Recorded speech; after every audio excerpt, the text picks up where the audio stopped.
Hello everyone, myself Anuradha. I welcome you all back in my channel Yoga with Anuradha.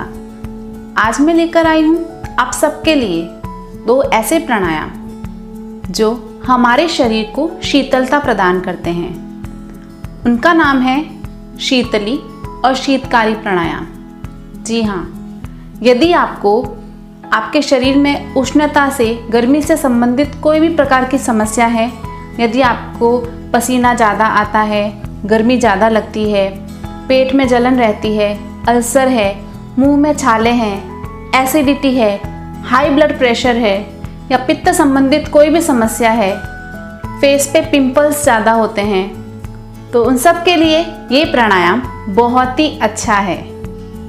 जी हाँ, ये आपकी body की गर्मी को कम करता है और आपके शरीर को शीतलता प्रदान करता है। यदि आपको भूख प्यास ज़्यादा लगती है तो ये उसको भी बैलेंस करता है। ये तो हुई उसके लाभ, लेकिन इसके कुछ सावधानियां भी हैं जिसका ज़रूर ध्यान रखना है। यदि आपकी प्रकृति कफ वाली है, यानी आपको अस्थमा है, आपको सर्दी खांसी जुकाम ज़्यादा रहता है, एलर्जी रहती है, तो आपको ये प्राणायाम नहीं करना है। उसके अलावा यदि आपको ब्लड प्रेशर लो रहता है तब भी आपको ये प्राणायाम नहीं करना है। सर्दियों में ये प्राणायाम नहीं करना है, नहीं तो आपकी बॉडी में कूलिंग इफेक्ट और ज़्यादा बढ़ जाएगा और ये फ़ायदा होने की जगह नुकसान भी कर सकता है। तो इसे गर्मियों में किया जाना चाहिए। सबसे पहले हम करने वाले हैं शीतकारी प्राणायाम। उसके लिए सीधे बैठ जाएं और उसके बाद में आपको क्या करना है, अपने मुंह को, जैसे हम हंसते हैं उस तरह से अपने मुंह को खोलना है और अपने दोनों दांतों को, ऊपर और नीचे वाले दांतों को ज्वाइन करना है, जोड़ना है। आपकी जो जीभ है वो पीछे की तरफ लगी रहेगी इस तरह से। और फिर आपको सांस भरना है, खींचना है अपने मुंह से, नाक से नहीं भरना है। आपको मुंह से सांस को खींचना है और फिर नाक से सांस को छोड़ना है।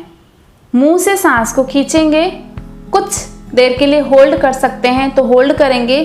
उसके बाद में आपको नाक से सांस को बाहर निकालना है। शुरू करते हैं।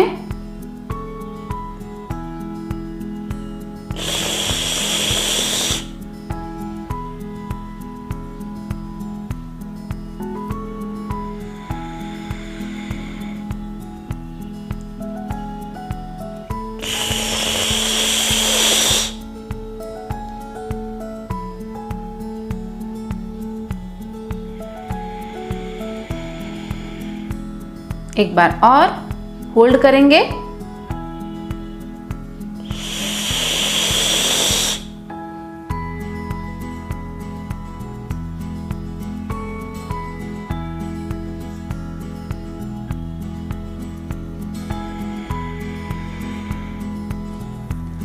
इस तरह से आपको शीतकारी प्राणायाम करना है। इससे हमारे नाक से लेके जो हमारे लंग्स तक, हमारे पेट तक कूलिंग इफेक्ट आता है। तो यदि आपको अल्सर की प्रॉब्लम है, जलन की प्रॉब्लम है, तो उसको तुरंत राहत दिलाता है। अब दूसरा प्राणायाम, उसका नाम है शीतली।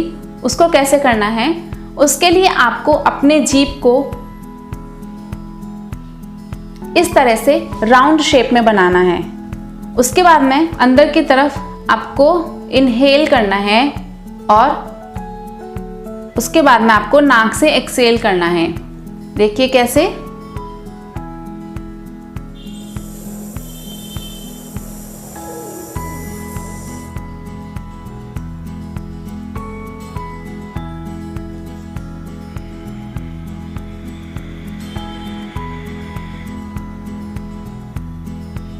अगेन।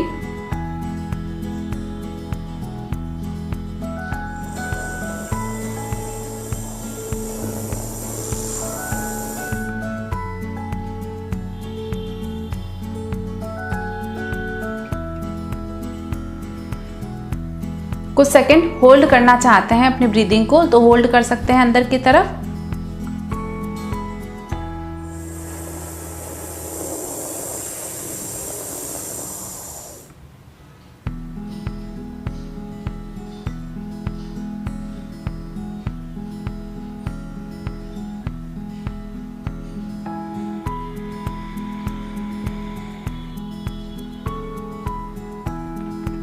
तो इस तरह से ये शीतली प्राणायाम है। तो शीतली और शीतकारी प्राणायाम दोनों बहुत ही फायदेमंद है।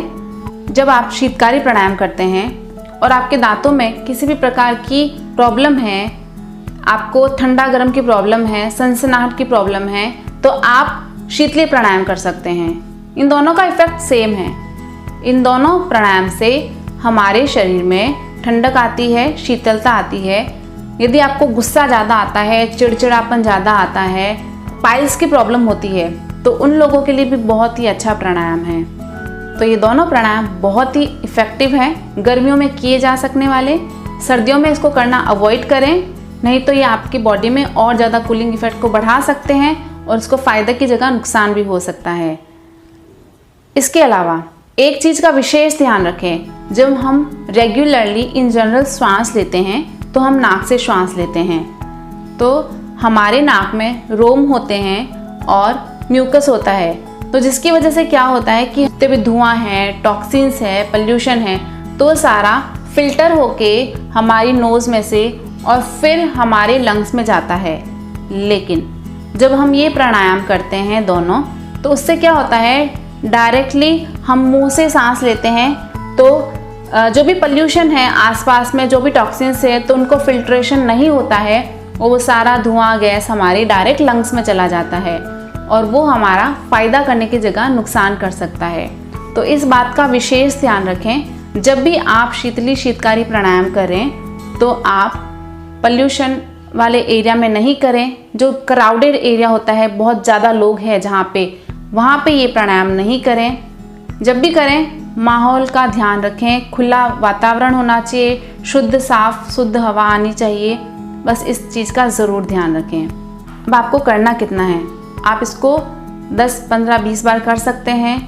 अपने शरीर को सुनते हुए करें। आपके शरीर में क्या इफ़ेक्ट आ रहा है, क्या पॉजिटिव क्या निगेटिव इफ़ेक्ट आ रहा है, उसके अकॉर्डिंग कोई भी प्राणायाम या योगासना करें। तो आशा करती हूँ आपको आज का मेरा वीडियो पसंद आया होगा। अगर पसंद आया है तो लाइक, शेयर एंड सब्सक्राइब करना मत भूलिएगा और जल्दी मिलते हैं एक नए वीडियो के साथ में। तब तक के लिए खुश रहिए, अपना ध्यान रखिए, पॉजिटिव रहिए। आप सभी का बहुत बहुत धन्यवाद।